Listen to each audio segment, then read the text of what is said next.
So good evening class. Last topic जो हमने discuss किया था वो था रोल्स थ्योरम, है ना।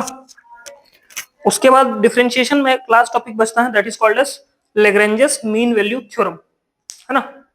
लेग्रेंजेस मीन वैल्यू थ्योरम, तो हेडिंग लिखिए Lagrange's mean value theorem.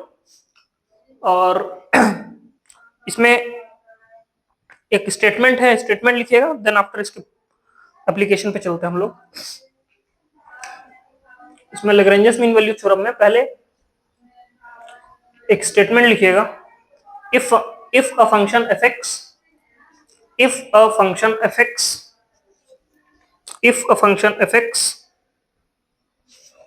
if a function fx, first point में लिखिएगा, फर्स्ट पॉइंट में लिखिएगा is continuous in closed interval A B, is continuous in closed interval A B, is continuous in closed interval A B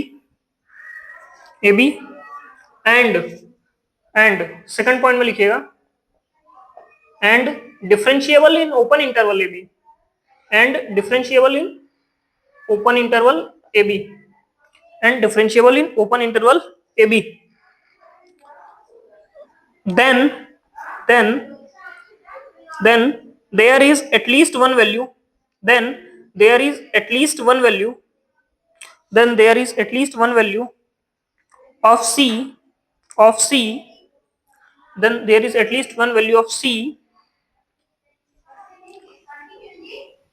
for which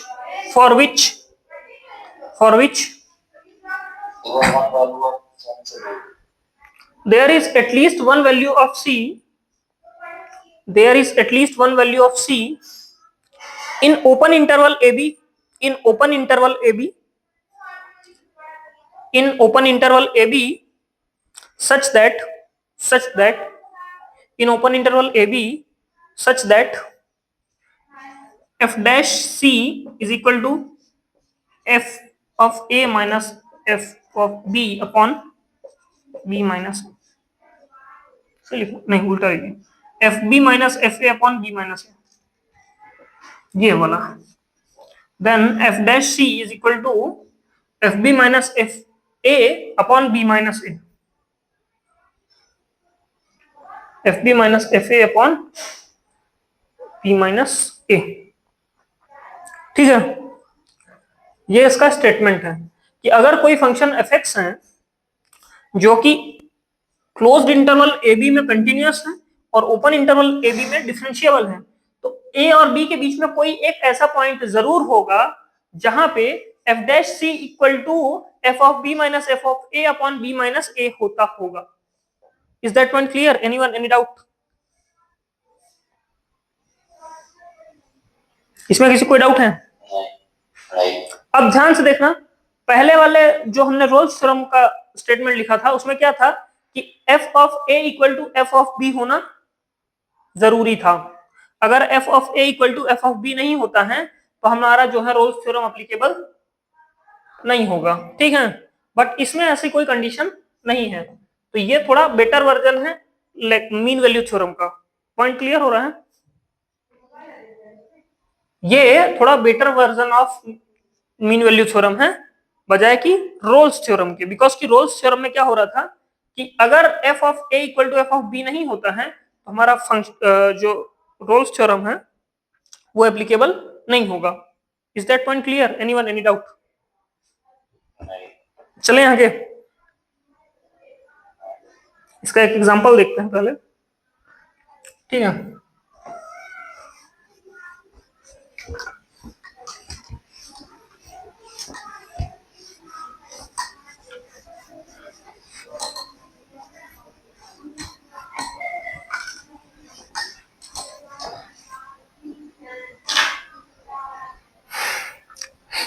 example वही लेते हैं जो हमने question homework में दिया था, F X equal to X minus one into X minus two into X minus three, the interval of X belongs to 0 to 4, ठीक है। एक्स का इंटरवल जो आपको दिया हुआ है वो है 0 से 4। इस क्वेश्चन में हमने अभी मतलब जब होमवर्क में दिया था आप लोगों ने बताया है कि इसमें रोल्स थ्योरम एप्लीकेबल नहीं है, बिकॉज की F of A equal to F of B नहीं है ना। एफ ऑफ ए जो है एफ ऑफ बी के, दैट इज की F zero is not equal to F of four, ठीक है। तो for that reason Rolle's theorem not applicable, ठीक है। But Lagrange's mean value theorem ऐसा कोई स्टेटमेंट नहीं कहता है कि F of A equal to F of B होना चाहिए। तो इस पे लेग्रेंजेस मीन वैल्यू थ्योरम निकाल लगाइए, अप्लाई करिए, है ना। इस पे Lagrange's mean value theorem apply करिए and find the point c, find the point C for which f dash C equal to f of B minus f of A upon B minus A. You have to find the point f dash C equal to f of B minus f of A upon B minus A.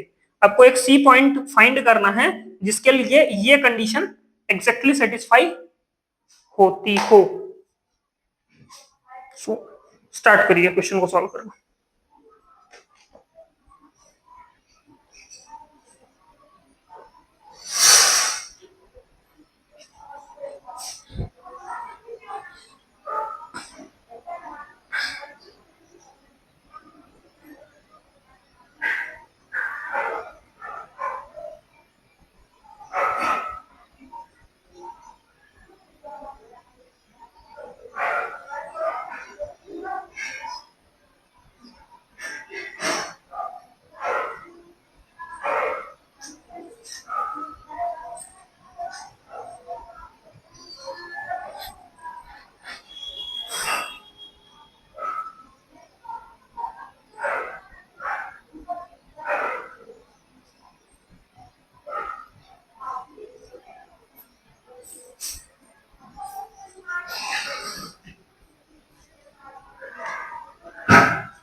Solve हुआ? Anyone got the answer? Anshika नहीं solve हुआ? ठीक है करो। हाँ आपको सी का value निकालना, आपको एक पॉइंट सी निकालना है जिसके लिए f dash c equal to F of b minus f of a upon b minus a होता हो।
बताइए, आया किसी का answer?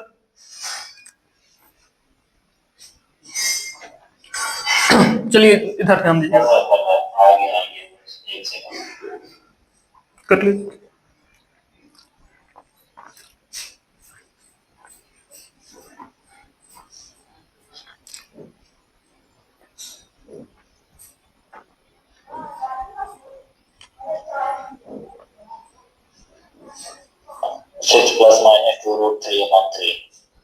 Six plus minus two root three upon three, दोनों वैल्यू रेंज में है क्या? दोनों वैल्यू रेंज में है क्या?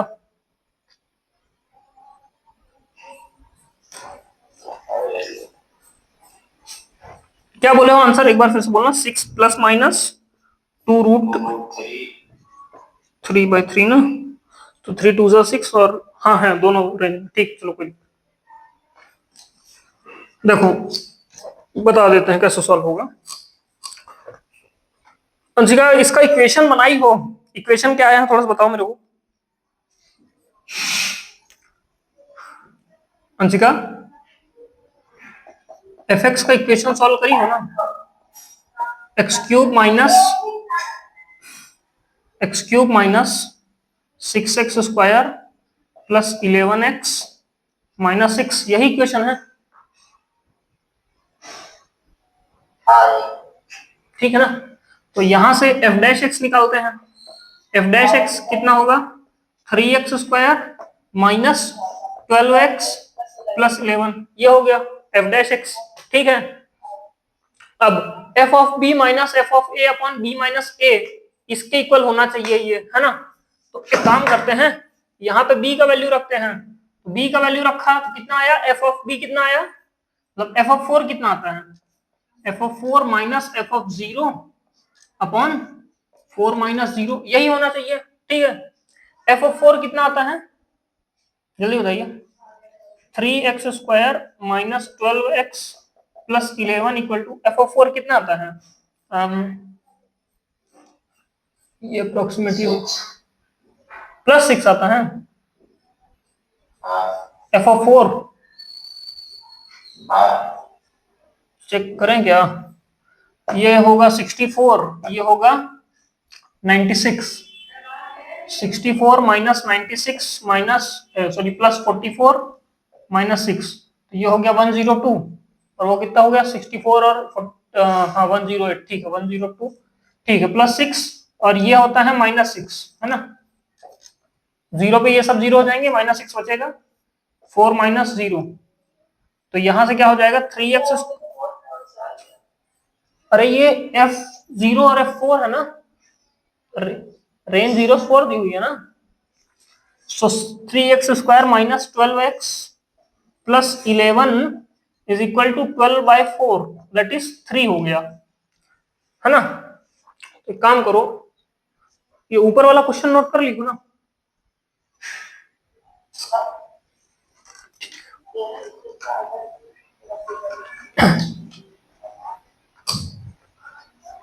अब इसको ऊपर लेके चलते हैं, तो क्या आया है? 3x square minus 12x plus 11 equal to 3, ये इधर जाएगा तो ये माइनस का हो जाएगा, तो 3x square minus 12x plus 8 equal to 0, ये होना चाहिए। यहां से x का वैल्यू आ जाएगा, क्वाड्रेटिक इक्वेशन है, तो सीधे सीधे लिखते हैं अपन, है ना? x का वैल्यू डायरेक्ट लिखते हैं, x equal to minus B plus minus root over B square minus 4ac upon 2a। ठीक है, तो माइनस बी यानी कि माइनस ऑफ 12, तो माइनस 12 मतलब प्लस 12 हो गया ये, तो फिर प्लस माइनस 2a, रुक जाओ,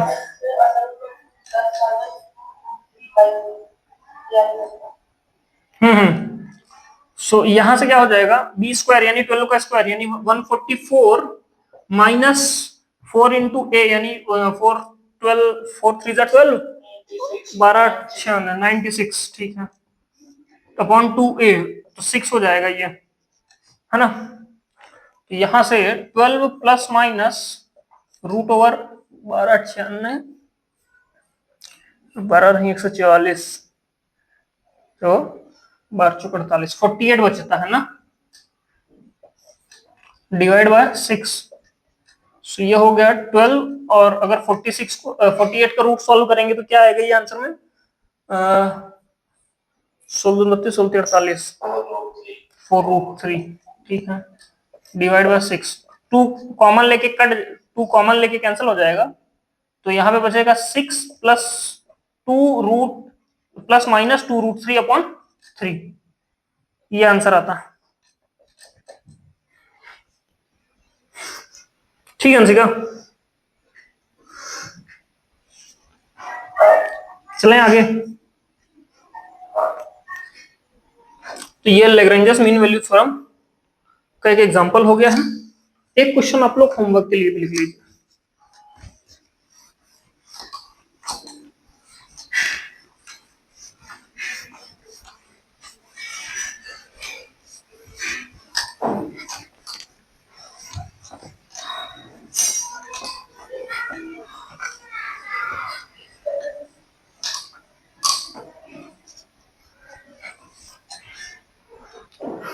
एक क्वेश्चन होमवर्क के लिए क्या देते हैं, fx equal to √25 minus X square, और इसका इंटरवल दिया है 1 से 5, इसका इंटरवल है 1 से 5, है ना। सो आपको इसको एक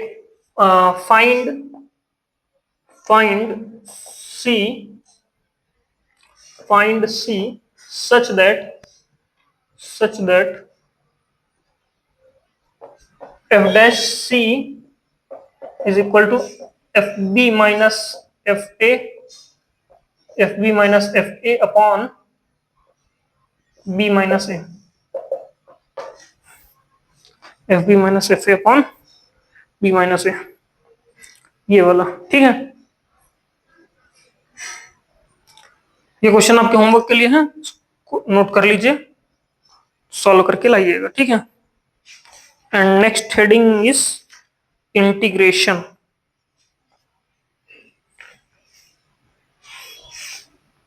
क्वेश्चन नोट करिए और नेक्स्ट हेडिंग लिखिए इंटीग्रेशन।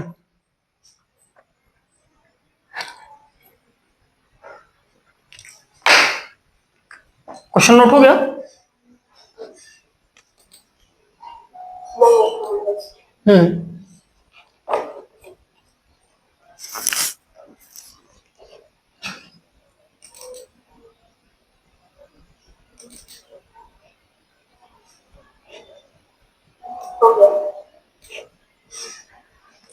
ठीक है, नेक्स्ट हेडिंग लिखिए इंटीग्रेशन, ठीक है।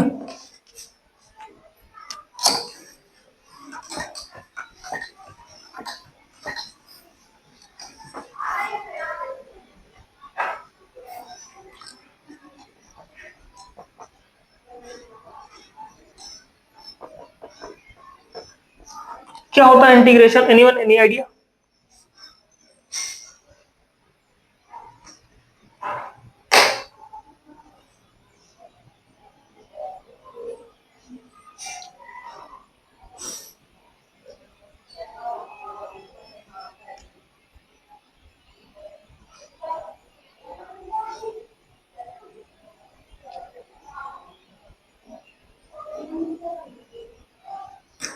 एनीवन, एनी आइडिया क्या होता है इंटीग्रेशन? कई सारी चीजों को एक साथ करना, that is something like summation ना।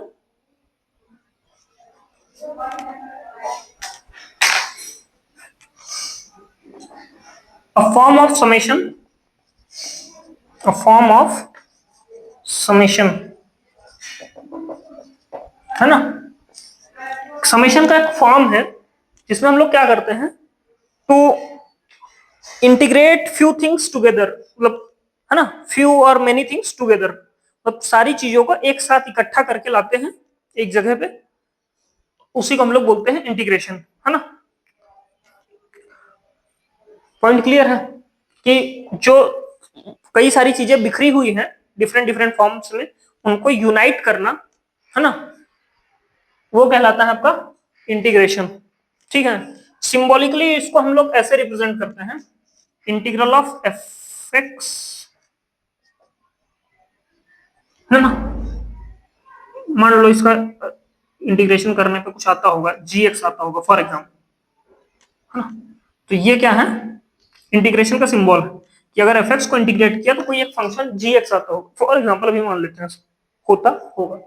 बट इसमें एक गलती है, गलती ये है कि हमने इसका वेरिएबल नहीं लिखा। एफ एक्स को इंटीग्रेट कर रहे हैं किसके रिस्पेक्ट में, डीएक्स के रिस्पेक्ट में, तब आएगा जी एक्स, है ना। मतलब जैसे हम लोग एक कोई वेरिएबल ले रहे थे जिसके रिस्पेक्ट में डिफरेंशिएट कर रहे थे, डिफरेंशिएशन में हमने देखा था एक वेरिएबल था जिसके रिस्पेक्ट में हम लोग डिफरेंशिएट कर रहे थे, बाकी जिसके उस पर्टिकुलर वेरिएबल के अलावा जितने कुछ भी आता था आंसर क्वेश्चन में, हम सबको कांस्टेंट मान के जीरो कर देते थे डिफरेंशिएशन, है ना।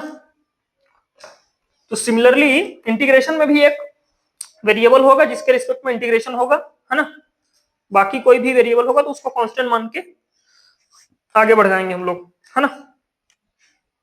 ये पॉइंट क्लियर है सबको, एनीवन एनी डाउट?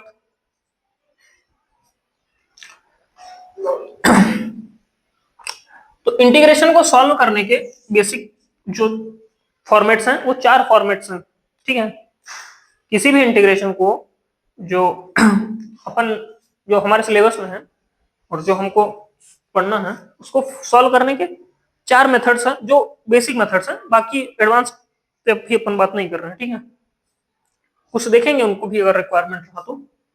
पहला मेथड जो है वो by using standard results, by using standard results,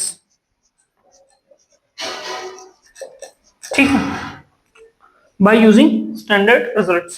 standard results की हेल्प से हमको इंटीग्रेशन को इवेल्युएट करेंगे, ठीक है। दूसरा क्या है, by using substitution method, by using substitution method, ठीक है, सब्स्टिट्यूशन मेथड है। फिर एक इसके बाद आता है integration by parts, integration by parts, है ना, इंटीग्रेशन बाय पार्ट्स। ये एक फॉर्मूला है, काइंड ऑफ मेथड है, जिसको हम लोग थोड़ा आगे चल के भी डिस्कस करेंगे। आप लोगों ने अगर पिछले कभी मतलब पहले 11th में कभी पढ़ा होगा तो ध्यान होगा, अच्छे से नहीं पढ़ा होगा तो हम लोग अभी डिटेल में पढ़ेंगे, मत परेशान होइएगा, बस नाम लिख लीजिए अभी, है ना। और एक लास्ट टॉपिक जो है वो है integration by partial fractions, integration by partial fractions, integration by partial fractions, ठीक है। ये 4 जो है बेसिक मेथड्स हैं। कुछ और मेथड्स अगर रिक्वायर्ड रहा तो हम देखेंगे, अदरवाइज हमारे सिलेबस में यही है, हाँ, इंटीग्रेशन से रिलेटेड यही चीजें हमको पढ़नी है, तो इतना भी ध्यान रखेंगे, ठीक है। इससे अब हम लोग स्टार्ट करने वाले हैं बाय यूजिंग स्टैंडर्ड रिजल्ट्स, ठीक है। तो कुछ स्टैंडर्ड रिजल्ट्स अभी हम आपको लिखवाएंगे जिनको अपन फॉर्मूला भी कहते हैं, ठीक है। फॉर्मूला अपन लोग लिखेंगे, फिर उसके बाद उनकी हेल्प से इंटीग्रेशन कैसे सॉल्व करते हैं वो देखेंगे, ठीक है। Is this point clear?